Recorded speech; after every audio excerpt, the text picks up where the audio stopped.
Neil Messick's. I can't believe what I just heard you say. Did you just hear what Neil Messick said? Welcome back to the channel. Neil Messick's, I got a message for you, and I think you're probably right. But I commend you on using the industry sales and marketing tactic of FUD. Let's plant that seed of doubt right now about not buying Kubota or John Deere. Let's just get to the heart of this, and let me tell you a little bit about fear, uncertainty, and doubt, why it works, what it's intended to do, and then let's talk about the other things that Neil brings up and make sure that we hit on all of those points. Stick around. So why am I making this video? Well, there's a whole lot behind Neil's message that I just want to make sure is clear for everyone. He talked about the fact that this was not about selling tractors. So how do I wrap this up? Buy stuff from me? No, it's not really the point here, right? You can be cynical and look at things that way, but full disclosure, I sell Kubota in New Holland. But hey, buy tractors from me. And oh, those social media influencers are making noise and maybe distracting you from the truth.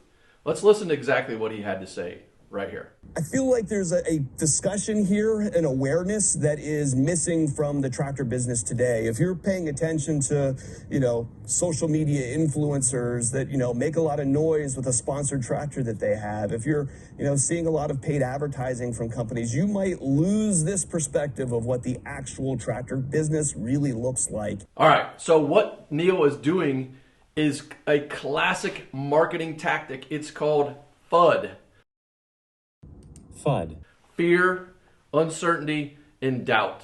Why do companies use FUD? I'll tell you why. Because I've been in marketing for over 25 years for some of the biggest brands in the world. And FUD is real. What we want to do as marketers, as companies, generally when you're under pressure, when you're competing, when the competition is rising, when new entrants are coming into the market, when sales volumes are down because there's more dealers in your patch or in your network, we want to insert a seed of doubt into your mind about that purchase you're going to make. We want to tap into human psychology and work on that piece of fear that says maybe that's a bad decision. Maybe you should just go with the tried and true brand. I used to work for IBM, and there was a saying, nobody ever got fired from buying or when they bought from IBM, right? They've been around for over 100 years. How could that have been a bad decision? If you look at IBM's business, it's dramatically different than it's ever been before. They've had to reinvent themselves time after time. And why that saying might be true, that's called brand recognition. So Deere and Kubota have fantastic brand recognition. You see their dealerships everywhere. But you know what the simple thing about brand is? It costs money, a lot of money, to make that brand image. And I'm not saying that's a bad thing. I'm an Apple user. I didn't use Apple for years. I was all about Microsoft. Don't give me an Apple product. Apple had an image. It didn't fit what I wanted. But when I realized the quality of their products, I decided I was willing to pay a premium. And premium brands mean you're paying for that brand awareness. You're paying for all of those things that maybe you don't care about or maybe you don't need. So let's get back to the heart of this video. This video was about inserting a seed of doubt on about 12 different companies that are out there now, and I'm sure he could have listed even more, but he chose to list those. And so let's just anchor on the fact that 90% of all startup businesses fail. That's staggering. That's scary. That's what stops businesses from opening because of fear. Usually only about 10 to 20% of those fail in the first year, and it takes the second and third year for that other 70%. So let's look around that list. You've got TYM in there. You've got Summit Tractors. You've got RK. You've got New Holland, Bad Boy, Bobcat, Solis. You've got all these different brands in there, and I miss some. Massey Ferguson, been around forever. The reality is, I agree. Some of those brands are not going to survive. Which one of those are new startups? I would really maybe only argue a couple are new startups, new to the industry as a business, as a tractor selling business. Summit Tractors, new. Never heard of them before last year, but I'm going to come back to that. RK Tractors. Mike Morgan brought us all of the influencer marketing around RK Tractors, but I'm pretty certain that's a TYM tractor under the covers there. So is the RK parts availability going to go away? Not unless TYM goes away. And I think TYM is now producing for Mahindra as well. So that platform, tractor by TYM, is probably going to be safe for the years to come. Summit Tractors, which some of you may or may not know this, the CEO, Doug Rior, has been in the tractor industry for years. He actually used to be the CEO for McCormick Tractors. He's helped launch a number of brands over the years. He's shaking up the industry right now with Summit Tractors by putting them in home improvement stores and making it something you can order online and deliver to your house. Will that work? I don't know. Did we think grocery delivery was going to work pre-COVID? Did we think Uber was going to work?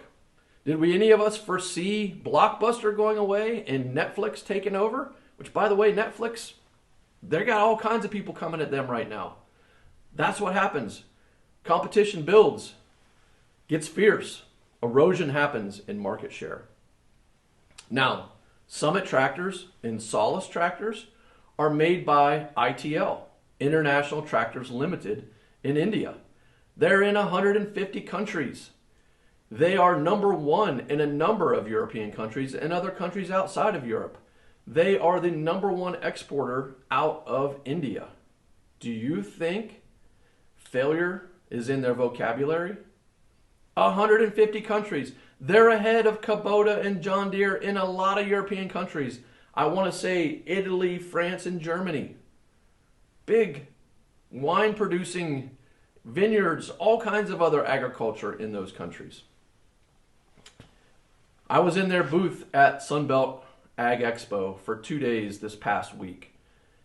And the number of people coming in and looking at their tractors, both from a style perspective that might have drawn them in, then they saw the price tags. It's pretty amazing. It's pretty amazing. So as consumers, we want value for our dollar. And some of us will always say, I'm buying American made. And that's great. Just realize most of these tractors under 50 horsepower in the compact tractor range are not made in America. Well, I want my money to stay in America. Well, look at all of the money in the supply chain, in the jobs that are formed in supporting these products. So folks, be smart about your purchase. I absolutely agree with that. I agree with Neil. Something's going to happen over the next 5 to 10 years. And I can tell you what, I've been in technology for years. That's the industry that I've been in.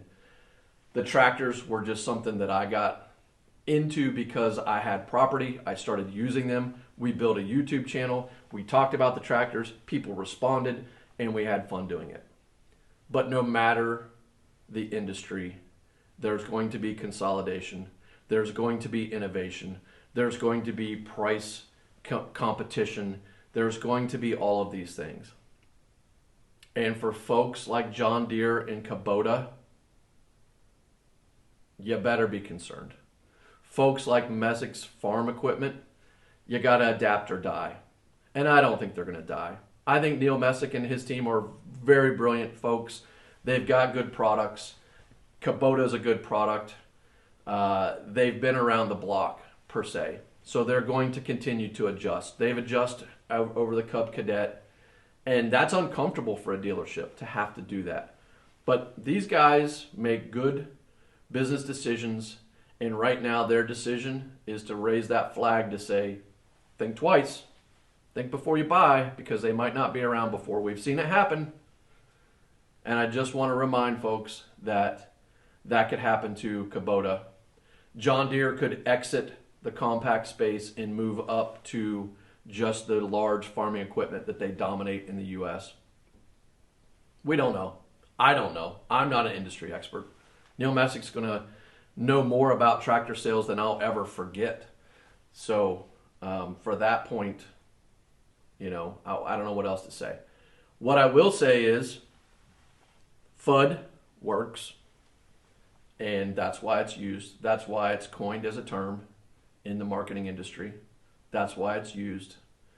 And there's another thing that's happening with Neil's video, and kudos to him because it's a brilliant place to be. My content, the other influencers that are going to create a response, their content is all going to help drive more views of Neil's video.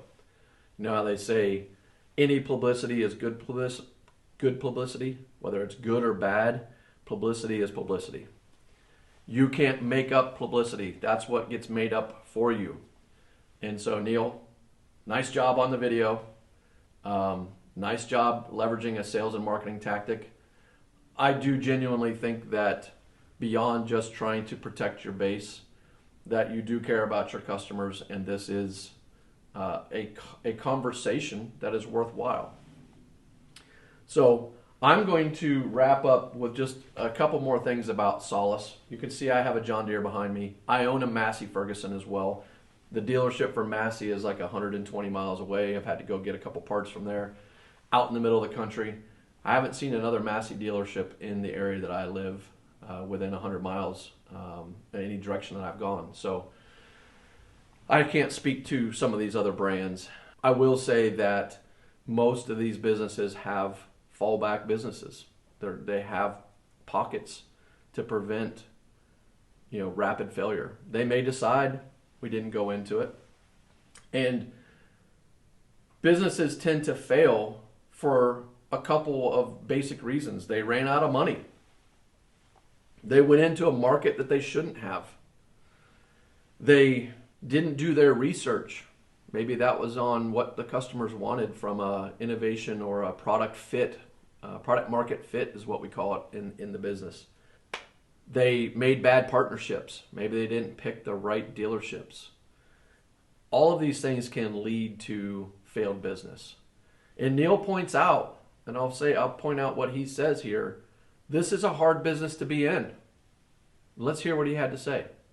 This is not an easy business to be in. If you think about all the things that an equipment company needs to be, you need to be able to engineer a machine. You need to be able to manufacture it, which is hard. You need to be able to take care of the distribution, manage a dealer network, file warranty claims, put parts in a warehouse, and take care of all those distribution needs. This is not an easy business to be in. In fact, it's incredibly complex, especially with Tier 4 emissions.